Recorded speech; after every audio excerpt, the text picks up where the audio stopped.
right. Good afternoon, everybody. Today is Thursday, May 20th, and welcome to this week's installment of C-Suite Snacks. My name is Steve Ronan, the leader of Citrin Cooperman's consulting and outsourcing practices, and today the host of today's webinar. The M&A environment has been active for several years now, but after COVID jarred many middle market companies out of their comfortable operating zone, changes to capital gains and estate taxes started being discussed, and the valuation environment continued to get frothier and more appealing, at least in the anecdotes told in country clubs and restaurants. The environment around middle market transactions has exploded. Many companies who have been targeting rough 3 to 5 year transition timeframes suddenly began reconsidering their timeline. And the question continues to come up. Is now the right time to sell? Is my business ready and am I ready? Is it worth going to market sooner to hedge against tax changes? To tackle these tricky questions and more today, I am joined by Ramsey Goodrich, an award-winning national thought leader in middle market M&A and a managing partner at Carter, Morse, and Goodrich Investment Bank. As always, we ask you to submit questions throughout the webinar, so take the time now to please locate the Q&A window on your Zoom screen and feel free to enter your questions as we go. We're saving time at the end of today's presentation to address those questions, but Ramsey and I will also be discussing some over the course of the next half hour. We will also be doing our weekly snack basket giveaway, where a lucky attendee from today's session will win a craft basket of snacks. The winner will be announced at the end of today's session. And finally, if you're here because you found it on our website or on social media, I encourage you to sign up for our mailing list to make sure you receive an invite for our new snack size topics each week. And please also visit our C-Suite Snacks Content Hub to view the recordings and look through the decks of prior presentations. So in a little bit of a change from our normal routine, I'm going to kick us off today and talk broadly about what some of the middle market business leaders, like those on the call, should be thinking through as they prepare. And Ramsey will join me in just a couple of minutes. So we've been having a lot of discussions with middle market companies who are either have gone to market and are currently in the market, or are thinking about when and how to enter. And a few of the considerations that we recommend thinking about before making the jump, right, are as follows. The first thing is you really need to understand what the market is for companies like yours. It is a very active M&A environment right now. As I said, valuations are high. And there's, I think probably a lot of folks on the phone right now have heard about this stockpile of dry powder, or the amount of money that's searching for investments. And that's all true. And it's all contributing to a very favorable M&A environment. What it doesn't necessarily indicate is what the market is like for a specific company in specific sectors. So if you're in manufacturing and you're of a certain revenue and EBITDA size, the environment might be different for that type of company than what the overall trends would suggest.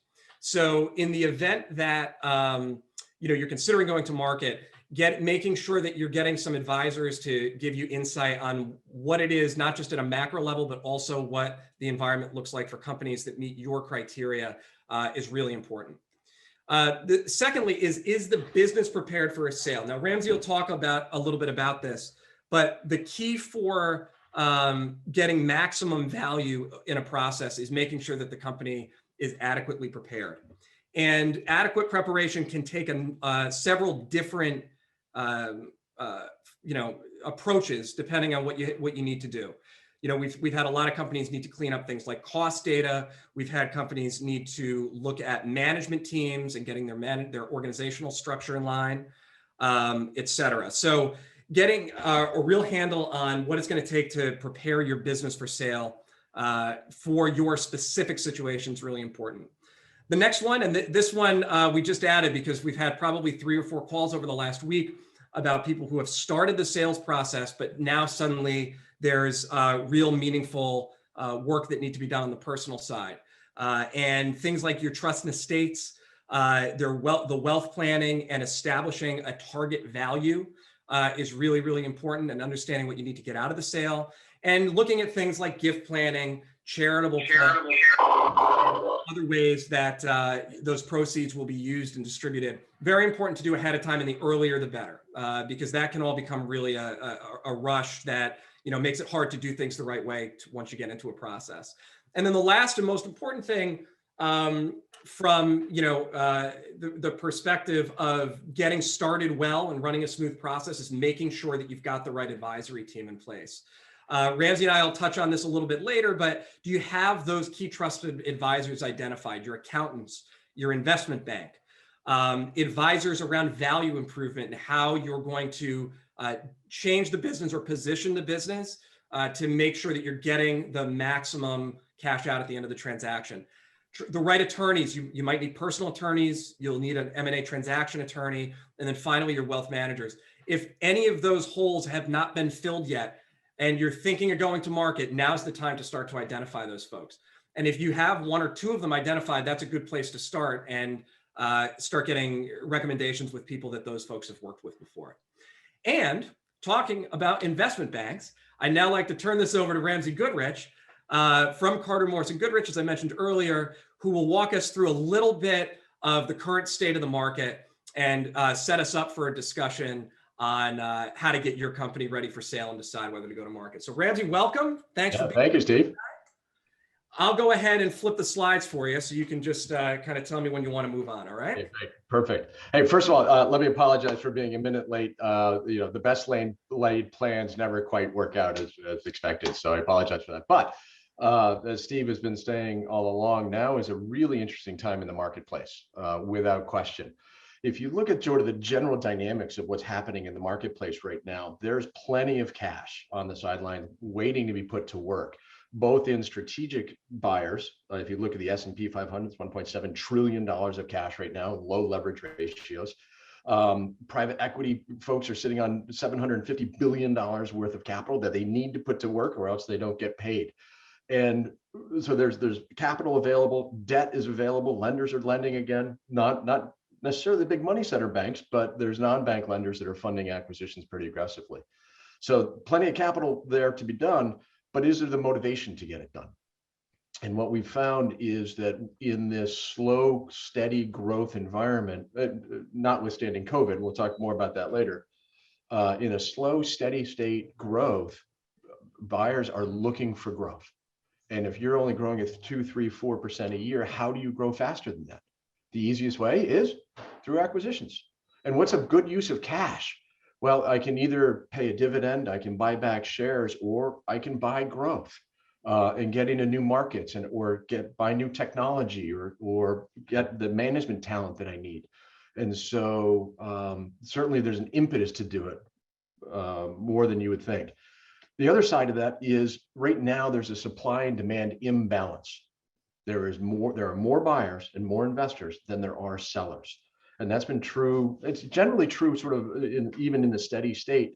But over the last 10 years, as the markets have recovered, business owners have typically said, I'm doing well. Those really hard decisions I had to make back in 2008, 2009 are paying dividends. And so I've got this slow growth, steady income. The decisions I made make me more profitable, more cash flow. My business is up, my profit is up, my markets are up, my 401k is up, my wife is happy. Everybody wins in that situation. So why would I sell? COVID, however, has really affected a lot of folks, obviously, like it did 10 years ago in 2007, 2008.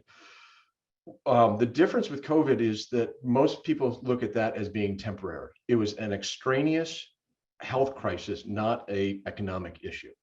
And so a lot of business owners are now saying, you know what, we came through yet another really hard period. I'm 10 years older than I was last opportunity I had to get out. And so now,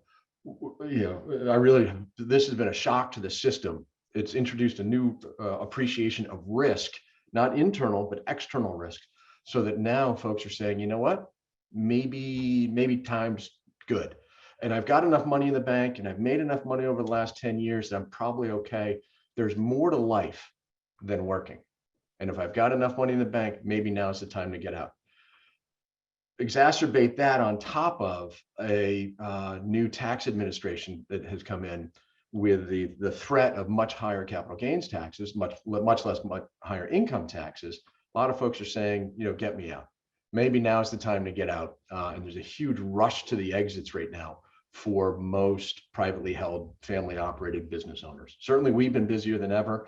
And we've heard it across the Wall Street that business owners are really looking to do a deal now this year. The bad news with that is there's going to be a huge shift. That supply and demand imbalance where we had more buyers than sellers for the balance of this year anyway, we're going to have certainly more sellers than buyers. And so that shift may shift the other way, affecting valuations. You really got to think about, is now the right time to sell my business? We can certainly talk more about that. We probably should, Steve. I think we got one more slide on this, which is what's going on in the marketplace. If you look at the big macro issue, M&A has been relatively consistent for the last several years. When you boil it down to the middle market, privately held, owner-operated, primarily private equity type of driven stuff, you're seeing a nice ramp here over the last 10 years. Now, granted, 2010, the start of this chart was down from 2009, down from 8, down from 7. So it's a lower starting point, but you can see that ramp is continuing in both dollar volume as well as number of transactions. If you look on the right side, if you break it down quarterly, it's been relatively steady state, and then COVID hit. But you look at the fourth quarter, there's a lot of activity, and I will tell you there's even more activity today that will continue to spike as we go forward. How was that for a quick snapshot, Steve? Love it, Ramsey. Thank you. Thank you. So one of the things I mentioned in my intro, and you and I have spent a lot of time talking about, is this 3 to 5 year exit time frame. That many clients come to us and say, I want to look at exiting in 3 to 5 years.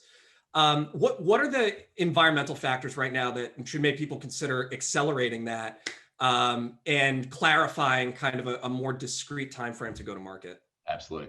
First of all, 3 to 5 years, I think, is one of the biggest myths in mergers and acquisitions right now.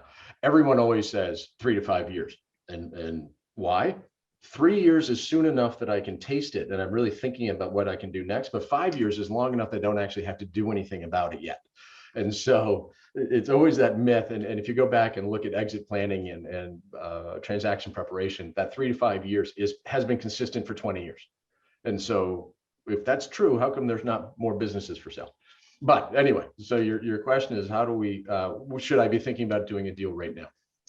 It starts with, what are your owner objectives? Forget about the market, forget about the business. There's 3 components you need to have a successful M&A transaction. First and foremost, you need to have that motivation with the owner.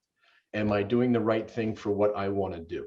Because if he doesn't want to do it, it's not going to happen, or it won't be as successful.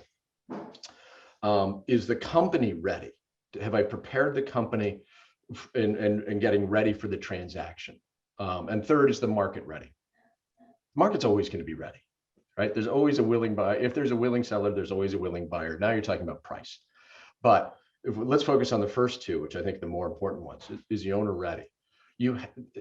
Most business owners in the middle market, especially families and founders, where we specialize, that's their identity. That's who they are. So to sell the business is actually quite a challenge, because that's who I am. So you have to emotionally get there and be confident in it. This goes back to, Steve, where you were talking about assembling the team.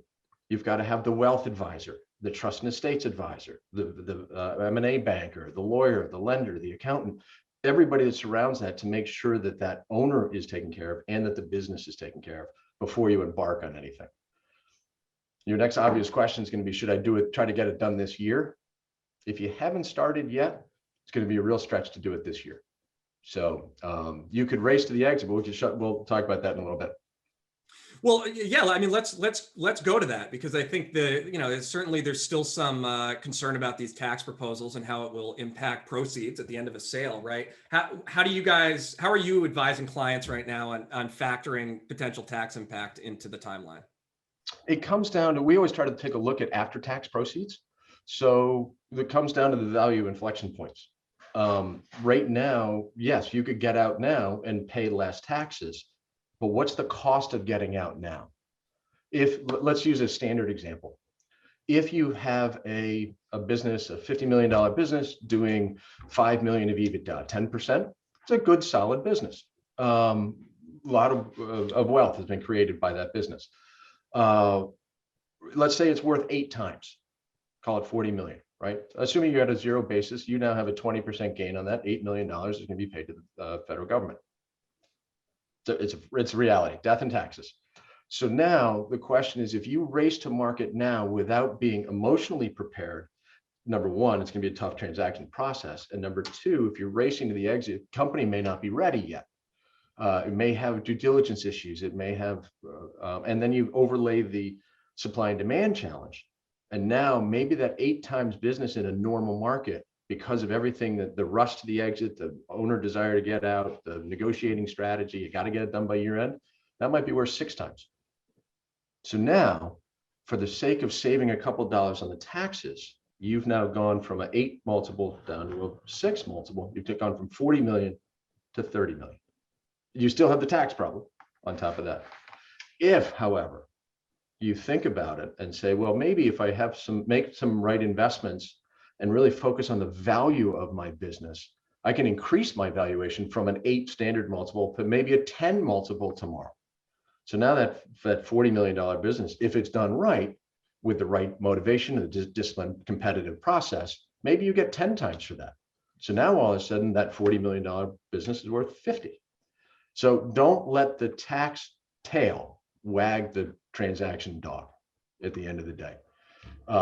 You should focus on what's the meaningful inflection point of that valuation. How is it going to make it? If you can overcome the increased tax bill, with which we still don't know where it is, by the way. So it may be much to do about nothing. We're not quite sure. But focus on increasing value versus minimizing taxes. So, there's a lot of people who have rushed to the exits in Q1. So there's a lot of transactions right now that are going to run into issues towards the tail end of this year, right? There's no questions.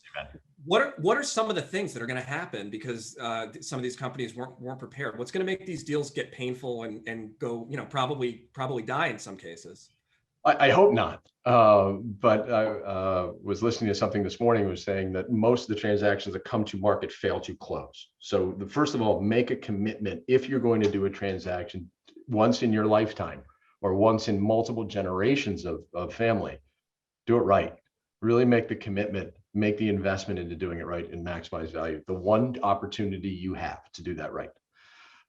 Where we typically see deals go awry is, as you say, not being prepared. We don't have decent financial statements. They haven't been adjusted. We don't have a quality of earnings.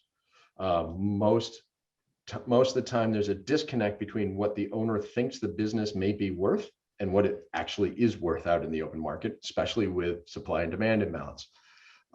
You'll see most of the time there needs to be an additional investment into that next layer of management. If that owner wants to leave, and that's why they're doing the transaction, well, who's going to run the company? People don't buy businesses for its assets. They buy it because there's an operation there, because there's people there that know what they're doing.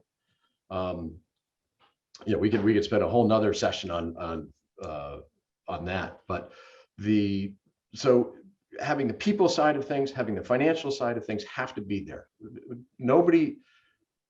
Each side goes into a letter of intent, into an offer, with the great expectations that this is the best thing since sliced bread. Where it becomes a problem is when surprises come up in due diligence. If you could start that due diligence process months, if not years in advance, and prepare for that to make sure it goes really smoothly, it'll close. But it's the surprise that gets everybody. So let's talk about that, because that impacts timeline too, right? So if you're now adjusting your timeline, you're going to go to market and you want to do it the right way. You want to be properly prepared. You want not just financials, but also operationally, and you can't build management teams overnight, right? It takes a little bit of time. What does a realistic timeline sort of look like for a company that's going to go to market, or at least conceptually, how should companies be thinking about it? Sure. Well, and let's break it into 2 different pieces. First is how long does it take me to get ready? The second was the actual execution. Right. We've done a few hundred deals on average. We are 6 to 9 months from really being ready and pulling the trigger and going, but we could use a year or 2 or 3 in advance of actually preparing. Right. The 6 to 9 months is the company's ready to go and we're going to take it to market, right? Yeah. Okay. Yep. Yep. And break it down. You've got a month or two to get ready of doing quality of earnings. You're writing a book. You've got a month and a half of marketing. You're going to have some management meetings for about a month, and you're going to do 2 or 3 months thereafter in negotiating legal documents. There's no shortcut to that. That's what it takes. But once you're in market, you got to go. So the question, back to the question of how do I prepare? The best time to start preparing? Yesterday. I don't mean to make light of it, but it really is. We've been working with one company we're in market with right now. We've been working with them for over a year to get all their environmental phase ones done around the globe, to make sure their management team's fully ingrained and upgraded along the way, to make sure that we have a full Q of V from Citrin Cooperman, getting them ready to get them to market. And so all those pieces in place, we just went to market, and now we're not going to stop. We're going to just go from here. But so I would say it's 6 to 9 months in the transaction process itself. The more time you have to prepare, the better. The other way to say that, the amount of work in every M&A transaction is fixed, is finite. You now have the option as the business owner to do that over 2 years or 2 months or 2 weeks. Which one is the least stressful? So, I mean, with that, we do a lot of consulting work, right? So we'll go in and do a full needs analysis and a full performance assessment for a company and really identify all the things that need to be improved. And every company in the middle market has a lot of stuff that they could potentially invest time and resources in, right? So for us advising clients, it's always a matter of prioritization. You really have to choose a small number of things to focus on at any given time so that you can execute successfully. That's where the value gets created. Yep. And those decisions might change if you're going to hold on to the company, or you're going to have internal succession. If you're going to do something like an ESOP, which we'll be talking about shortly, or if you're going to sell. And if you are going to sell, what are some of those things that you really, companies sometimes don't prioritize early, but to your earlier point, during that prep session should be, one of the first things that they begin to tackle? Well, we talked about sort of the basics, right? Financials, management, minimizing risk. I think we have a slide that valuation is directly proportionate to risk. Yep. So the more you can mitigate risk, the higher that valuation goes. Inversely, the higher the perceived risk, the lower the valuation comes. So it is, I hate to say it's the simplest formula in the world. There it is. Reduce risk and increase value. And so most valuation is done very simply with the simplest formula other than this one. Value is an earnings times a multiple plus or minus adjustments. That's simple. Now, there's a lot of things that go into a blender of valuation, but if you break it down here, this is sort of how we look at it. There are certain things you can control, certain things you cannot. You cannot control the market, the overall industry. You can't do benchmarking, or you can do benchmark against the market, but you can't change the benchmarks. Right. When it comes to multiples, you can't determine what the range of publicly traded companies are, or how big the addressable market size is, what the regulatory outlook is. And you certainly can't guess what the buyer's negotiating strategies can be. So don't worry about those. You can't control them. That's okay. What you can control are all three of the bottom. Earnings. How do we look at it? Can we do a quality of earnings to say, how do I increase it? Can I bring in an ops team to come look at the factory floor to save us some money? We did a transaction a couple of years ago. We brought in an operating consultant who did a $200,000 assessment that identified $2 million worth of potential cost savings. We sold the company for a 10 multiple, and therefore we increased the valuation of the business by nearly $20 million just by doing the assessment. Right. Did they even execute any of those changes? They did not. They started to. Transaction took over. And so you look at things like that, especially owner-operated businesses, they're so ingrained in how they have been doing it that it's really refreshing to bring somebody great in to say, hey, how could we be doing this? And look at things a little bit differently. And so that alone does it. But that also affects the multiple. Because if you look at saying, hey, this is a really good management team, they're being proactive, they're addressing issues proactively. I I can just step in and go. I can bring my resources to bear for what it is that they're trying to do. It's a much better strategy than saying, well, I don't know, this is what I got. Your problem now. No, it's not. It's going to be your problem because I'm not going to pay as much if it's my problem. And so that's where it gets to increasing the multiple, which is the inverse of risk. Can I increase growth? Can I increase my management team? Am I well prepared? Is this going to be easy? Is this going to be hard? The plus or minus adjustments is where the preparation comes in. If there's a surprise in due diligence, it will translate to a reduction in purchase price. Mm-hmm. I don't know how to say that any clearer.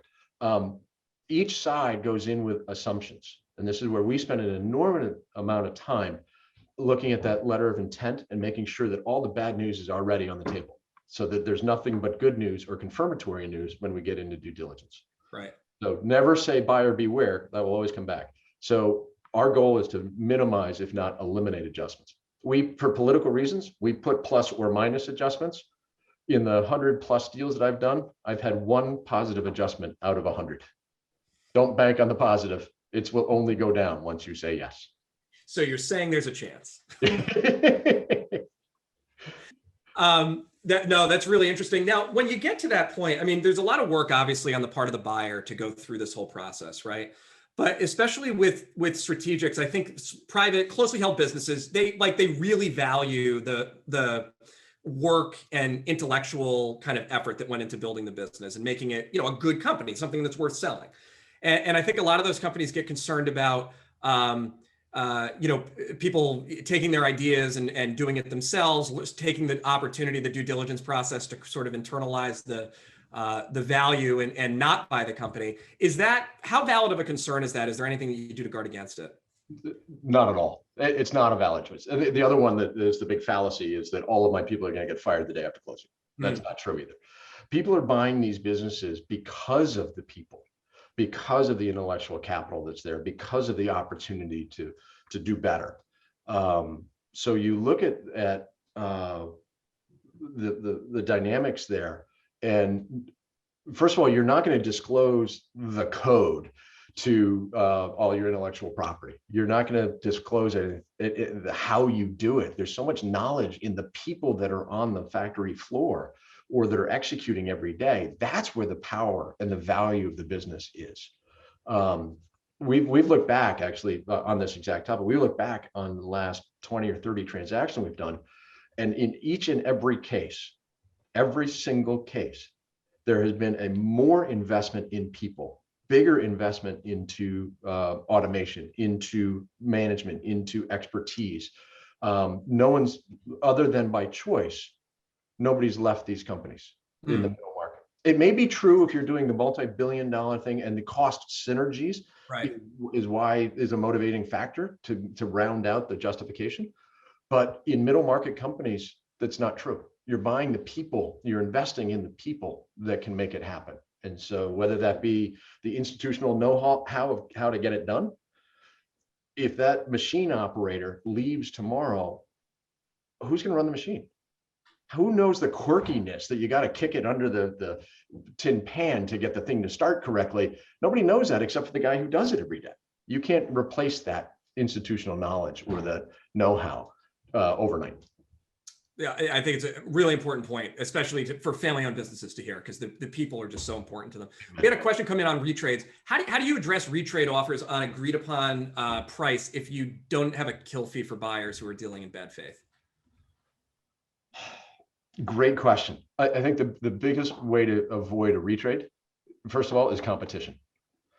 You want to have as many people vying and have all the issues. So the two things, one is competition, and the second one is disclosure.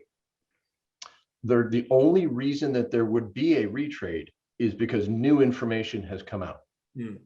And so retrade is another way to say something of risk has popped up on my radar and I need to now reduce the purchase price to compensate for the risk, right?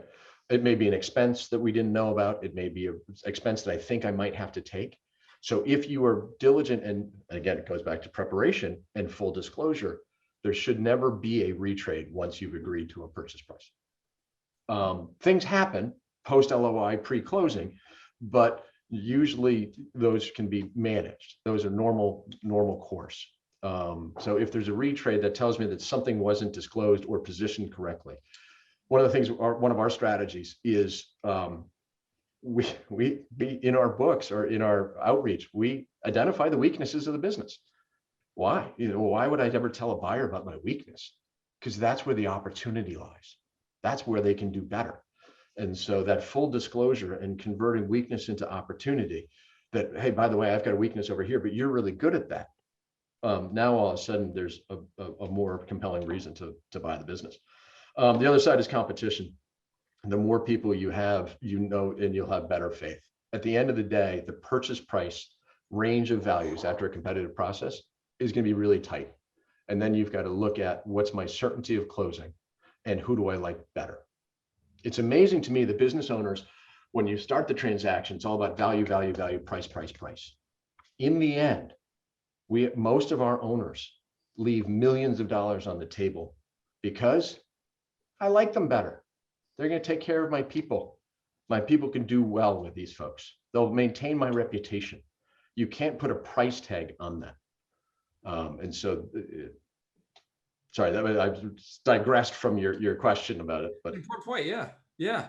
I think so. We're a little over time, Ramsey, but I think we've got one question that's a good closer. So, of the 3 readiness points that we discussed, getting the owner ready, getting the company ready, or trying to time the market so that it's ready. How do you rank those in order of importance, and which most often is the reason that a deal doesn't close? I got to go in order: owner, company, market. The market will always be ready. There's always a willing buyer. The company, we can work with it. We bring you in, Steve. We bring in the QV folks. We bring in the lawyers. But we can work with anything. We've successfully sold disaster companies. It can happen. It's hard, but it can happen. Yeah. The real question is, are the owners' motivations line up with what you want to do? So we always start the conversation with, tell me what your objective is, and then we'll make the transaction fit it. It shouldn't be the other way around. It's not binary. There's not I'm either 100% in or 100% out. There's everything in between. You tell me what you want, and we'll go make it happen. So start always with the owner and what they want to do, and then it translates to the readiness of the company. There you have it, folks. Ramsey, thanks for joining us today. Really appreciate the time. Absolutely. Sorry I was late, but I'm glad it all worked out. No, it worked. It worked out great. And I also want to thank everybody who joined us today on the call for this discussion. You will receive Ramsey's contact information, the slides that we showed in a slide share, and a link to the recording of today's webinar in a follow-up email. Encourage you to follow up with Ramsey or myself with further questions. And share with your management teams, your owners, if you think today's discussion would be helpful. It'll be up on the website on our C-Suite Snacks Hub for open consumption within a day or two. So, continuing our weekly discussion next week, we're going to stick with M&A, and we're going to bring in Howard Klein and Heather Aboda from our practice to talk about ESOPs as a potential option for an exit. So join us next Thursday at noon for another half hour to talk ESOPs. The only order of business we have left is to give away our weekly snack basket, which today will go to Joshua Sarrett from ALC Environmental. Joshua, congratulations. Enjoy I think we're doing cupcakes right now, so enjoy those cupcakes. Somebody from our marketing team will reach out. Folks, as always, thanks for joining us today. Sign up for our mailing list, visit our C-Suite Snacks Hub, and we hope you have a great rest of your week and to see you on another session soon. Thanks for joining us, and take care, everybody.